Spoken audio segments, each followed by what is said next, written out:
नमस्कार दोस्तों ऑपरेशन सिंदूर भारत के लिए बहुत ज़्यादा मायने रखता है क्योंकि जो हुआ पहलगाम में उसका जिस तरह से भारत ने जवाब दिया था ये हमेशा के लिए याद रखा जाएगा। और देखिए इसकी वजह से भारत की जो आर्म्ड फोर्सेज है उसमें काफ़ी बड़ा ट्रांसफॉर्मेशन आया है।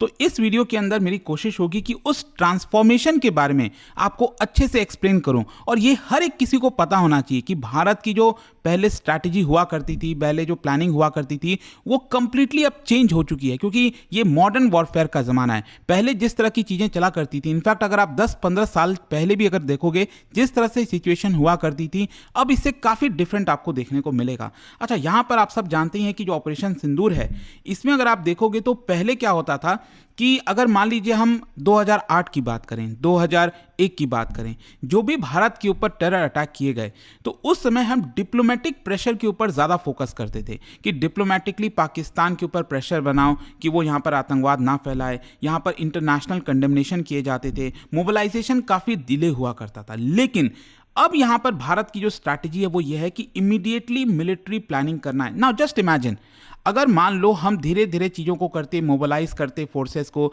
इंटेलिजेंस गैदरिंग करते, उसमें बहुत लंबा समय लग जाता। ऑपरेशन सिंदूर जस्ट जो पहलगाम अटैक था उसके कुछ ही दिनों के बाद किया गया क्योंकि उस समय इमोशंस काफ़ी हाई थे, दुनिया भी कुछ नहीं बोल सकती थी क्योंकि ऑपरेशन सिंदूर किया हमने और पूरे दुनिया को बताया कि देखिए ये हमारा टारगेट है, हम टेररिस्ट को ख़त्म कर रहे हैं, यहाँ पर हमने हमला किया है। और पाकिस्तान को भी संदेश दिया कि अगर आप एस्केलेट करना चाहते हो मामला तो हम रेडी, हम वो भी करने के लिए तैयार हैं, जो हमने करके दिखा दिया। जिस तरह से बाद में हमने उनके एयर बेसेस को तबाह किया उसके बाद आप देखते ही हो कि यहाँ पर जो युद्ध है वो रुक जाता है।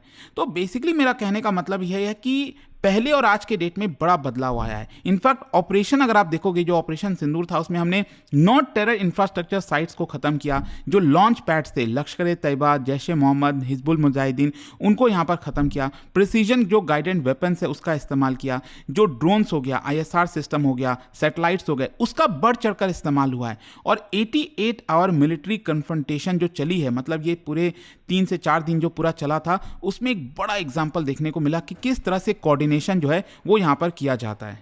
और जैसा कि मैं आपको बता रहा था कि जो मिलिट्री ऑब्जेक्टिव है वो हमारा कभी भी टेरिटोरियल कॉन्क्वेस्ट हुआ ही नहीं है।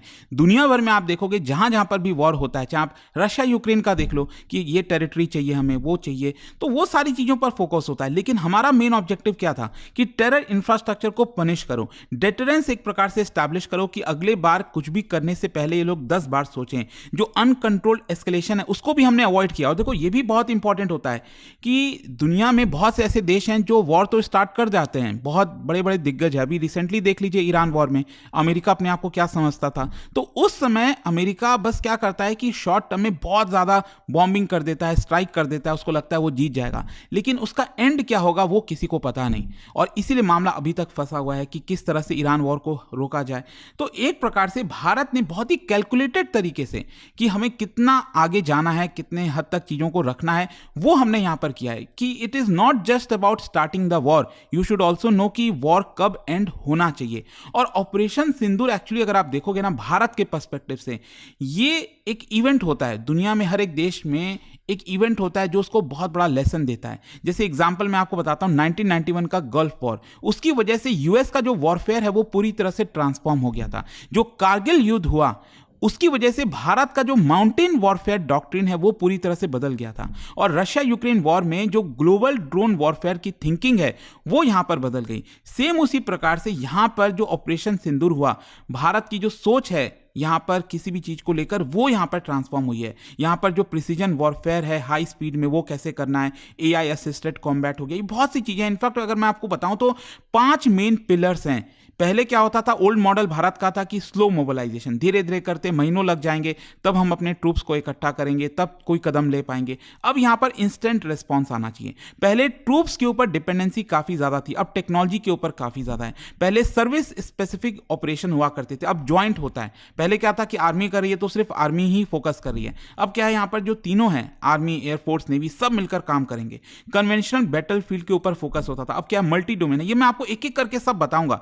सबसे पहला शिफ्ट क्या है, from mass mobilisation to rapid retaliation. जैसे एग्जांपल 2001 का पार्लियामेंट अटैक, 2008 का मुंबई अटैक, मतलब बार बार टेरर इंसिडेंट्स हो रहे हैं, हम कुछ कर नहीं पा रहे हैं। ट्रूप मोबिलाइजेशन में बहुत लंबा समय लग जा रहा है और उसमें लगता भी है रेलवे की logistics, armour deployment, air base preparation, क्योंकि हम अपने आप को पहले से प्रिपेयर करके नहीं रखे हुए हैं और इसकी वजह से जो स्ट्रैटेजिक सरप्राइज होना चाहिए ना, वो यहाँ पर खत्म हो जाता है। आपको याद होगा पहलगाम के बाद हर दिन पाकिस्तान को लगता था आज उसके ऊपर अटैक होगा, आज होगा।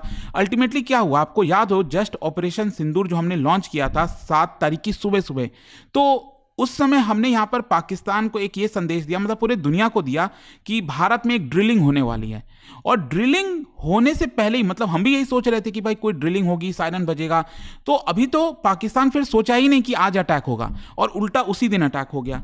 तो यहां पर मोबिलाइजेशन जब तक आप करोगे ना, महीनों बीत जाएंगे, तो इमोशंस हट जाते हैं। इमोशन से कहने का मतलब यह है कि जो मैं आपको बोल रहा था स्टार्टिंग में कि जो दुनिया है वो भी तो देखती है ना, उसका भी रिएक्शन आएगा। जब हमने ऑपरेशन सिंदूर किया, दुनिया के अलग अलग देश रिएक्ट किए, किसी ने कंडेम नहीं किया भारत के इस एक्ट को, क्योंकि सबको पता था कि भारत के साथ क्या हुआ है। अब यही चीज मान लो अब हम करते हैं, 1 साल के बाद करते हैं, तो आपको क्या लगता है वही चीज रहती? नहीं रहती।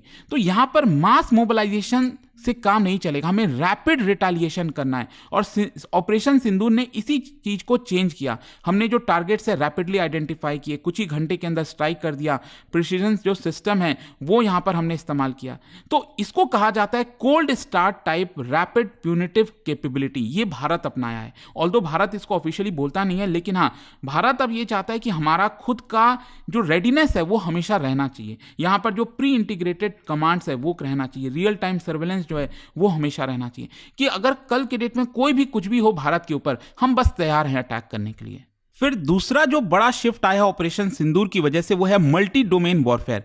अब देखिए इसका मतलब क्या है, मॉडर्न वॉरफेयर में सिर्फ tanks, infantry, fighter jet, ships, इससे काम नहीं चलेगा, क्योंकि ट्रेडिशनली क्या होता था कि लैंड, एयर, सी, इसी के ऊपर हम फोकस करते थे। अब क्या है, cyber, space, electronic warfare, AI warfare, drone warfare, information warfare, satellite warfare. आप समझ रहे हो, मतलब आपकी जो विक्ट्री है ना, वो अब बहुत सारी चीज़ों के ऊपर डिपेंड करती है कि आप हर एक एरिया में रेडी हो कि नहीं। मल्टी डोमेन वॉरफेयर का मतलब है, एग्जाम्पल के तौर पर, कि सैटेलाइट जो मूवमेंट है वो डिटेक्ट करेगा, ऊपर से सैटेलाइट नजर रखेगा, तो आपके पास वो कैपेबिलिटी होनी चाहिए जो इसरो हमारा काम कर रही है।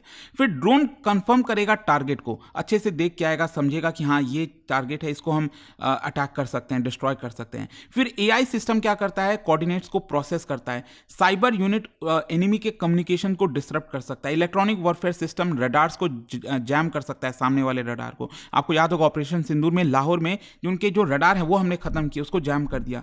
एयरफोर्स प्रिसीजन स्ट्राइक फिर कर पाती है।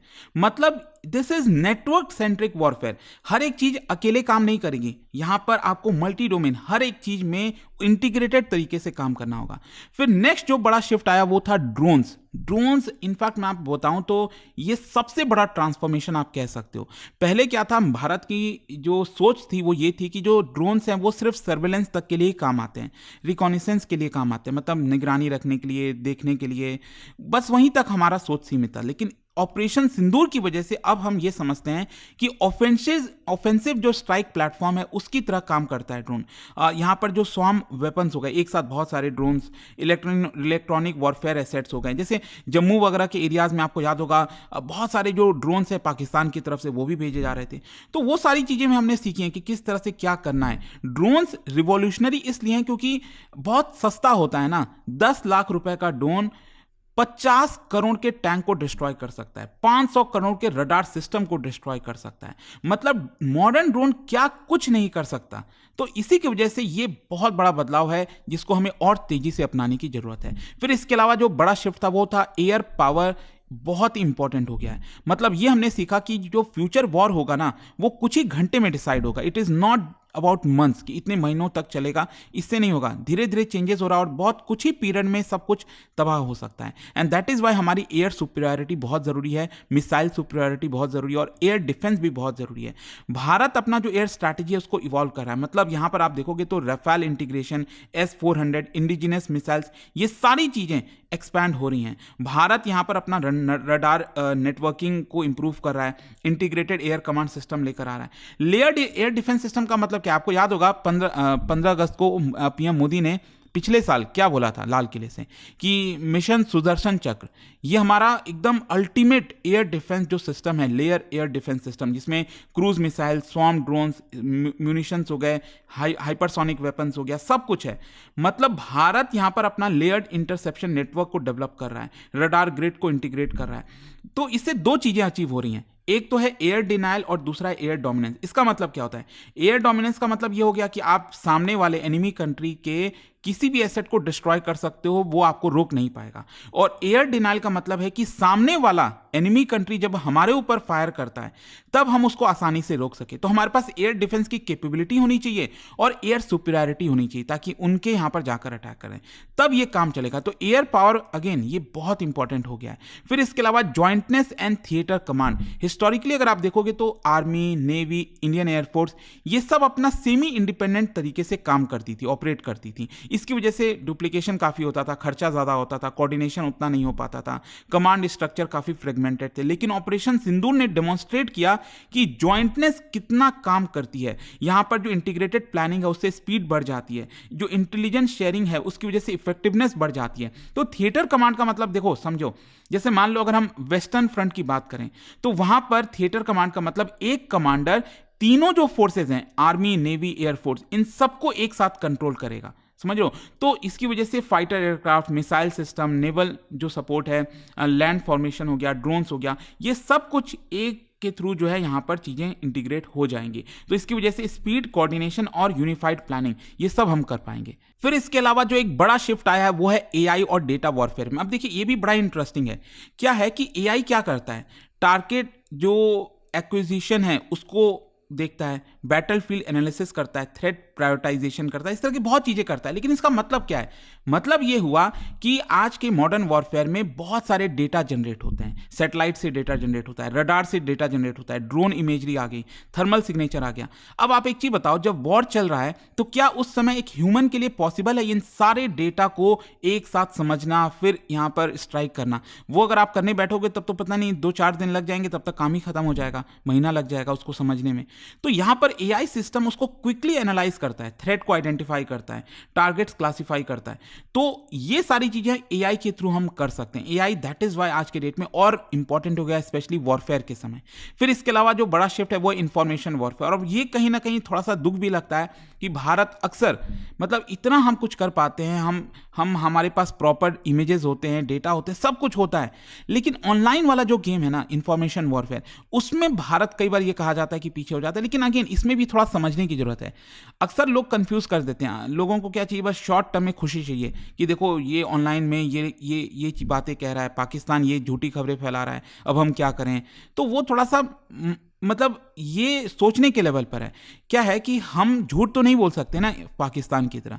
पाकिस्तान तो क्या, उसको इमेज देना नहीं है, अपनी जनता को बस आवाम को खुश करना है कि देखो हमने भारत की ये धज्जियां उड़ा दी, S-400 ही वो उन्होंने तो खत्म कर दिया था सपने में। तो ये सारी चीजें वो इंफॉर्मेशन वॉरफेयर करते हैं और वो वहाँ के लोग भी खुश होते रहते हैं कि देखो हमने भारत का नुकसान कर दिया। एक खरोच तक नहीं आई थी भारत को। तो यहां पर क्या है ना कि भारत को भी अब कहीं ना कहीं जो ऑनलाइन वाला गेम है उसको और एग्रेसिव तरीके से जाना होगा। ये जो बॉट्स वगैरह बनाए जाते हैं, गलत खबरें फैलाना, अब कैसे किया जाए? अब पूरे वॉरफेयर के समय लोगों की साइकोलॉजी काफी डिफरेंट हो जाती है। लेकिन हाँ, ध्यान रखना है, भारत कभी भी झूठ तरीके से नहीं जा सकता, क्योंकि वो लॉन्ग टर्म में आपको नुकसान ही करेगा। अब पाकिस्तान की इमेज क्या आप देख ही लो पूरे दुनिया में, वो क्यों हुआ है कि वो झूठ पे झूठ बोलना एक एक चीज़ों को लेकर। अभी आप देख लो, यूएस ने भी अपनी जो एम्बेसी है, काउंसलेट है वहाँ पर पेशावर में, उसको विड्रॉ कर रहे हैं, उसको बंद कर रहे हैं। पाकिस्तान बोल रहा है सब कुछ ठीक है, कोई दिक्कत नहीं है, लेकिन फिर भी चीज़ें हो रही हैं ना, तो लॉन्ग टर्म में आपका नुकसान ही होगा अगर आप सही खबरें नहीं पहुँचाओगे। फिर इसके अलावा इकोनॉमिक कॉन्सिक्वेंस, लास्ट में क्या होता है, ये सारी चीज़ें बोलना तो बड़ा आसान है, ये होना चाहिए, वो होना चाहिए, लेकिन पैसे कहाँ से आएंगे? Semiconductor, AI infrastructure, satellite, cyber ecosystem, सब चीज़ में कॉम्पिटिशन है। तो फ्यूचर मिलिट्री जो है वो सारी चीजों पर फोकस करेगी। इसकी वजह से हमारा फिस्कल प्रेशर बढ़ जाएगा, सरकार को वेलफेयर वाला जो फंड है, लोगों की भलाई वाला जो फंड है, वहां से डाइवर्ट करना पड़ेगा। तो कई सवाल खड़े होते हैं गन्स एंड डेवलपमेंट को लेकर कि क्या भारत हाई डिफेंस स्पेंडिंग लगातार कर सकता है? वेलफेयर जो स्पेंडिंग है क्या वो सफर नहीं करेगी? लोगों को खाने के लिए चाहिए, बहुत सारी चीजें हैं। डोमेस्टिक इंडस्ट्री जो है उसको तुरंत अपस्केल करना है, क्या हम चाइना के साथ टेक्नोलॉजी में कंपीट कर पाएंगे? तो ये सारे सवाल हैं, देखना होगा। बट आई होप कि ये जो वीडियो था वो आपको एक सोच दिया होगा कि आखिरकार ये जो ऑपरेशन सिंदूर था उससे क्या बदला है। तो 1 साल के बाद ये आई होप आपको समझ में आया होगा। जाने से पहले एक बड़ा इंटरेस्टिंग क्वेश्चन, क्या बता सकते हो ये इतने सारे जो इनिशिएटिव्स हैं इसका प्राइमरी एम क्या है, ये आपको यहां पर बताना है। और इसका जो राइट आंसर आप सब जानते हैं, मेरे इंस्टाग्राम पर तो मिलेगा ही, वहां पर अगर आप नहीं, कोई बात नहीं, टेलीग्राम से ले सकते हैं इसका सही उत्तर। दोस्तों पिछले 2 महीनों में 100 से ज्यादा लोग अपनी फर्स्ट जॉब स्टार्ट कर चुके हैं। यह क्लियर प्रूफ है कि सही गाइडेंस मिल जाए तो सिलेक्शन जरूर होता है। और यहाँ नाम आता है study IQ skill courses powered by career 24/7 का। Digital data, cyber security, data analytics, business analytics, ज्यादातर जॉब्स यहीं आ रही हैं। स्टडी IQ इन्हीं फील्ड्स के लिए ऐसे कोर्सेज देता है जो सिर्फ थियोरेटिकल नहीं बल्कि प्रैक्टिकल और इंडस्ट्री ओरिएंटेड होते हैं। और यहाँ आपको स्टार्ट करना भी सिंपल है, बस इस वीडियो के कमेंट सेक्शन में जाइए, वहां दिए गए लिंक पर क्लिक करिए। जो डिटेल यहाँ दिख रही है इसमें अपना नाम, ईमेल आईडी, नंबर फिल करिए और डिस्काउंट कोड यूज करिए अंकित लाइव। आपकी अपनी कैरियर जर्नी को स्टार्ट करिए। हम इंश्योर करते हैं कि आपको study IQ new age job के लिए बिल्कुल तैयार कर देगा। स्टडी IQ IAS, आपका सिलेक्शन हमारा मिशन।